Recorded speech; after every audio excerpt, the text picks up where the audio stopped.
ఏదైతే ల్యాండ్ పూలింగ్‌కి సంబంధించిన అలాగే రిటర్న్ ఫ్లాట్స్ రైతులకు అందుతున్న నేపథ్యంలో చాలా వరకు కూడా రైతులు కావచ్చు వీళ్ళందరికీ ఒక అభ్యంతరాలైతే ఉన్నాయి. అయితే ఈ గ్రామ సభల్లో అసలు వాటి యొక్క సమస్యలు కావచ్చు, లేదంటే వీరు సలహాలు, సూచనలు, అభ్యంతరాలు అయన్నీ కూడా నివృత్తి అవ్వడానికి ఎంతవరకు అవసరం ఉంటుంది?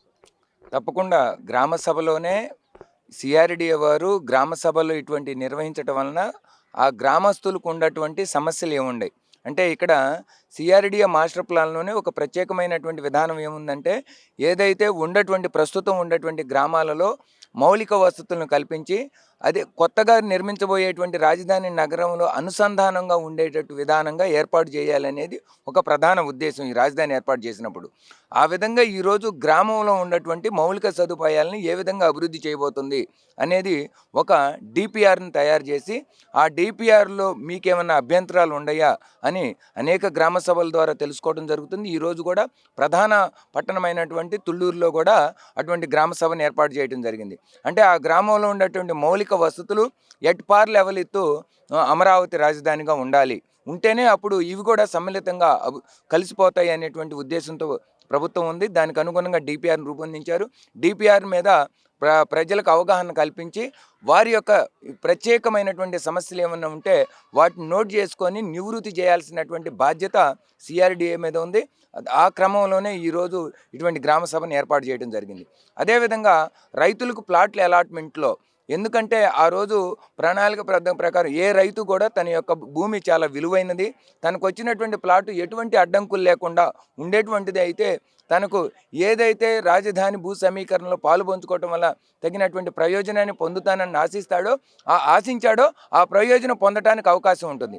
దానికి రోడ్డు పోర్టులు కానివ్వండి, లేకపోతే ఏదైనటువంటి ఇబ్బందులు, ఒకవేళ ఈరోజు ప్లాటుని దానిని ఏదైనా విక్రయించుకోవాలి, లేకపోతే తనఖా పెట్టుకోవాలి అనేటువంటి అంశాలు ఉన్నప్పుడు, ఏదైతే ల్యాండ్ ఎక్విజేషన్లో ఉన్నటువంటి భూమిని కూడా ప్లాట్లుగా వేయటం జరిగింది.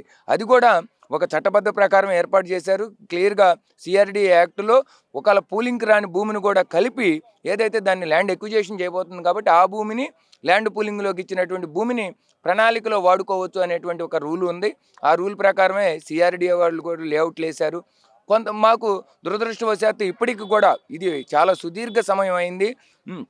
మధ్యలో గత ప్రభుత్వం కొంత చేసినటువంటి దుర్మార్గమైనటువంటి చర్యల వలన 2019 నుంచి 2024 మధ్య సమయం వృధా అయింది.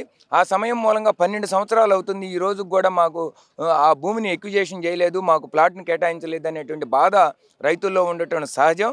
దానిని నివృత్తి చేయాల్సినటువంటి బాధ్యత కూడా సిఆర్‌డిఏ మీద ఉంది. చాలా వరకు సిఆర్‌డిఏ అధికారులు ప్రత్యేకంగా పెమ్మసాని చంద్రశేఖర్ గారి నేతృత్వంలో, అదేవిధంగా పొంగూరు నారాయణ గారు, మా స్థానిక శాసనసభ్యులు తెనాలి శ్రావణ్ కుమార్ గారి నేతృత్వంలో ముగ్గురు సభ్యులతో ఒక కమిటీని వేయటం జరిగింది. ఆ కమిటీ రైతుల యొక్క సమస్యలను ఎప్పటికప్పుడు తెలుసుకోవడం జరుగుతూ ఉంది. దాన్ని నివృత్తి చేస్తూ ఉన్నారు. ఇంకా కూడా పూర్తిగా ఈ సమస్యలు తీరినాయి అంటే తీరలేదు. ఇంకా కొంతమంది రైతులకి వారికి కావలసినటువంటి భూమిలో ప్లాటులను కేటాయించే విధానంలో ఎల్ఏలో ఉన్నటువంటి భూములకి ప్లాట్లు వచ్చినాయి. ఆ ప్లాటుల్ని మాకు మార్చి ఇవ్వమని అడుగుతున్నటువంటి క్రమంలో ఇక్కడ ఈ ఎల్పిఎస్ లేఅవుట్లన్నిటినీ కూడా ఏదైతే రైతులకి వాళ్ళ యొక్క ముందుగా మా అందరికీ కూడా మీకు ఏ ఏ గజాలు కావాలి, ఎంత ఎంత విస్తీర్ణం ఉన్నటువంటి గజాలు ఉన్నటువంటి ప్లాట్లు కావాలని అడిగి తెలుసుకొని దానికి అనుగుణంగా ఎల్పిఎస్ లేఅవుట్లని రూపొందించడం జరిగింది. అందువలన ఇప్పుడు మళ్ళీ కొత్తగా వేయాలంటే ఎక్కడ పడితే అక్కడ వేయకుండా, ఈరోజు ఏంది రైతులు మా గ్రామంలోనే ఇచ్చారు కాబట్టి మాకు అక్కడ ఖాళీ ఉంది కదా సిఆర్‌డిఏకి, ఆ ఖాళీ ఉన్నటువంటి భూమిని మాకు ప్లాట్లుగా వేసి ఎడగొట్టి ఇవ్వచ్చు కదా, ఎందుకు మీరు ఇవ్వట్లేదన్నారు. కానీ సిఆర్‌డిఏ మీద వాళ్ళ భుజస్కంధాల మీద నైతిక బాధ్యత ఉంది. వీరికి ప్లాట్లు కేటాయించడంతో పాటుగా ప్రణాళిక ఎక్కడా కూడా విధ్వంసం అవ్వకూడదు.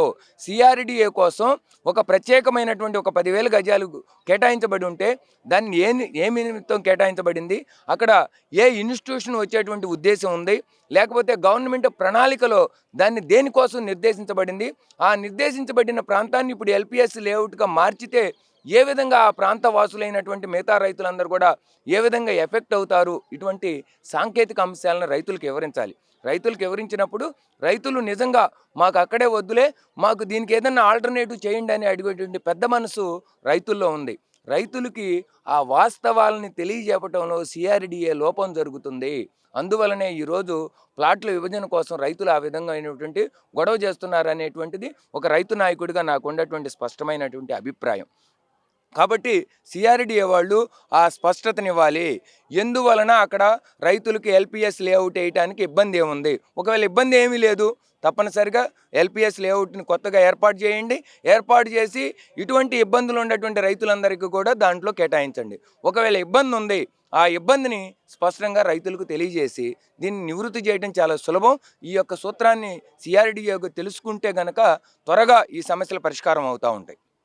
అంటే ప్రధానంగా రైతుల్లో చాలా అసహనం, అభ్యంతరాలు ఉన్నాయంటూ కూడా ప్రధానంగా వినిపిస్తుంది మాట. ఏదైతే ఇటు ఆ ప్లాట్‌లకు సంబంధించి రోడ్డు పోటుకు ఏవైతే కావచ్చు, లేదంటే సౌత్ ఫేస్‌కి సంబంధించి కావచ్చు, లేదంటే ఇది నియర్ బై సమాధుల దగ్గర ఇస్తున్నారు, పల్లె ప్రాంతాల్లో ఇస్తున్నారు. ఇలా అనేక వాదనలతో ఇటు రైతుల యొక్క అభిప్రాయం.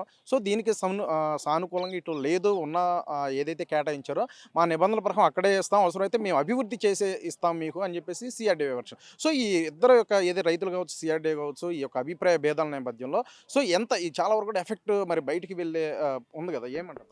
నిజంగా ఇది చాలా దురదృష్టకరమైనటువంటి పరిణామం. ఎందుకంటే రైతులు ఉండేటువంటి బాధ మాకుంటుంది. ఎందుకంటే ప్రతి ఒక్కళ్ళకి నాకు ఉండేటువంటి కొద్ది భూమే, నాకు వచ్చినటువంటి ప్లాటే కొన్ని అభ్యంతరాలతో కూడినటువంటి ప్లాట్‌గా వస్తుంది. అది సమాధి దగ్గరని గానీ, లేకపోతే ఎల్ఏలో ఉన్నటువంటి భూమిలో వచ్చినటువంటి ప్లాట్ అని గానీ, లేకపోతే రోడ్డు సోలో ఉన్నటువంటి ప్లాట్ గానీ. ఎందుకంటే నేను ఇచ్చినటువంటి భూమి మంచిది కదా, నాకేంటి ఇటువంటి ప్లాట్ ఇచ్చారనేటువంటి అభ్యంతరం ఉంది. దానిని పరిష్కరించాల్సిన బాధ్యత 100% సిఆర్‌డీఏ మీద ఉంది. అయితే ఇక్కడ ఇద్దరికీ సమాచార లోపం జరుగుతుంది ఎక్కువగా. ఎందుకంటే ఎక్కువ మంది రైతులు చదువుకోనటువంటి వారు. వారికి ఈ యొక్క ప్రణాళికను గురించి స్పష్టంగా వివరించాల్సి, 1కి 10 సార్లు వివరించి వారి యొక్క మనసును గెలుచుకొని వారికి అర్థమయ్యే రీతిలో వారికి ఎటువంటి నష్టం జరగదు. ఇందాక మీరు అడిగినట్టు పల్ల ప్రాంతంలో ఎప్పుడు కూడా పట్టణంలో పల్లము మెరక అనేది ఉండదు. తప్పనిసరిగా అభివృద్ధి క్రమంలో దాటిని అభివృద్ధి చేస్తారు. ఆ విషయాన్ని స్పష్టంగా వారికి తెలియజేయాలి. ఒక టైం లైన్ లోపులో దీనికి ఇటువంటి సమస్యలన్నిటికీ ఒక నిర్దిష్టమైనటువంటి టైం లైన్ ఉండాలి. ఆ టైం లైన్ లేకుండా ఊరక చెప్పుకుంటా పోతే అనేక సంవత్సరాలు అయినాయి కదా, ఇంకెప్పుడు అంటే దాని మీద సిఆర్‌డీఏ చెప్పినటువంటి వాగ్దానం మీద నమ్మకం లేక ఒక భయంతో రైతులు ఆందోళన చెందుతూ ఉన్నారు. ఆ ఆందోళన తొలగించాల్సిన బాధ్యత సిఆర్‌డీఏ మీద ఉంది. తప్పనిసరిగా రైతులు గనక నిజంగా సిఆర్‌డీఏకి వాస్తవమైన ఇబ్బంది ఉందని తెలియజేస్తే దానికి ప్రత్యామ్నాయాన్ని మీరు చూపిస్తే దానికి ఒప్పుకోవడానికి సిద్ధంగా ఉంటారు. అటువంటి ప్రత్యామ్నాయ మార్గాలు చూపించాల్సినటువంటి బాధ్యత మీ మీద ఉంది. రైతుల్ని నచ్చజెప్పాల్సినటువంటి బాధ్యత మీ మీద ఉంది. దీనికి అవసరమైతే మీలో కొంతమంది అధికారులను ఒక కమిటీగా వేసి వాస్తవ వివరాలను ఎప్పటికప్పుడు తెలియజేయడానికి, ఏదైతే సమస్యలు ఉన్నటువంటి రైతులతో నిరంతరం చర్చలు జరపాలి.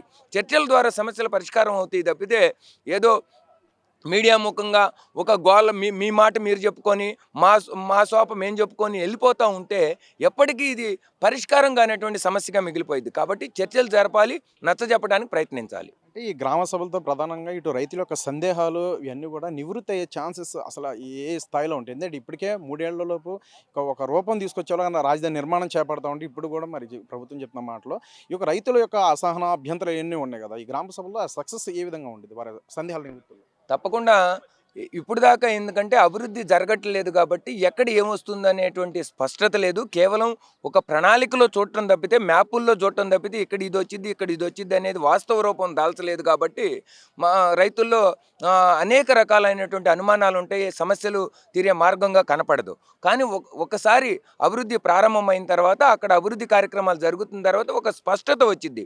ఆ స్పష్టత వచ్చినప్పుడు సమస్యలు చాలా వరకు పరిష్కారం అవుతాయి. అదేవిధంగా అధికారుల నిర్లక్ష్యం కూడా, కేవలం ఒకే సమాధానం చెప్పకూడదు. మీరు నిర్దిష్టమైన ప్రణాళికతో మీకు ఒక సమస్య గురించి వచ్చాం, ఈ సమస్య ఈ ఒక నెలల్లో పరిష్కారం అవుద్ది, లేకపోతే 2 నెలల్లో పరిష్కారం అవుద్ది, దానికి తగినటువంటి విధానంగా మీరు ఏర్పాటు చేసుకొని అప్పుడే చెప్పాలి. కానీ రేపురా మాపురా రేపురా మాపురా అంటూ రోజు తిప్పటం వల్ల రైతుల్లో ఇంకా అసహనం పెరిగిద్ది. ఆ అసహనం కాస్త కోపంగా మారిద్ది. కోపంగా మారితే అమరావతి యొక్క అభివృద్ధికి ఆటంకం ఏర్పడిద్ది. కాబట్టి దానిని తగ్గించాల్సినటువంటి బాధ్యత సిఆర్‌డీఏ అధికారుల మీద ఉంది. సిఆర్‌డీఏ అధికారులు ఈ యొక్క సమస్యలను పరిష్కరించడానికి తగినటువంటి కసరత్తు చేయాల్సినటువంటి బాధ్యత ఉంది.